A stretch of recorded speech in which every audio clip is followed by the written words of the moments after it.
Hello everyone, my name is Malik Zanne and this is my last year studying business management. I should be graduating this year.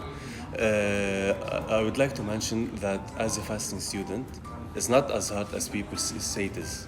Actually, I believe it's much easier since I believe that food and going to restaurants can be considered as a distraction. So what I would recommend for our fasting students to have enough food and water to get fueled up during the day. I also recommend that after iftar to have enough exercise in order to burn those excess calories. Since I believe that losing weight in Ramadan without any physical activity is actually just a myth. And I would also like to mention for our Christian friends that are fasting to have enough food as possible to cope during the day. In order to kill time, I would like to recommend for students who are fasting to do activities that do not require much movement, such as reading books, watching movies, and I would also recommend for them spending time moderately on social media.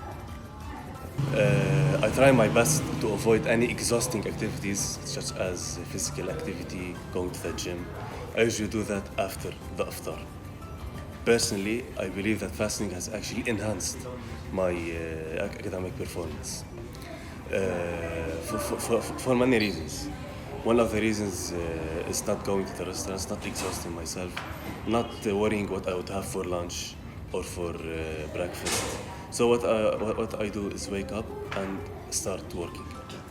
Good morning. I'm Dr. Youssef Hazime. I am a specialist in endocrinology and diabetes.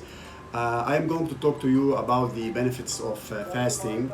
There are multiple studies that were done regarding the fasting, whether it is in Ramadan or intermittent fasting for health benefits. Fasting can improve the body's metabolism. In other words, you can burn some fat if you fast. There are some benefits on the cardiovascular markers. In other words, the triglyceride levels, the cholesterol, the LDL, the HDL, and also there are some studies about fasting that it can help in cognitive function. So some people who fast, they have more calmer mind, they are able to think more. For the students, for people who work, for example, we advise them to how to cope with the month of Ramadan or with the fasting in general by drinking a lot of by drinking a lot of fluid during the time when they are not fasting. They should not binge eat. In other words, once it's the time of iftar,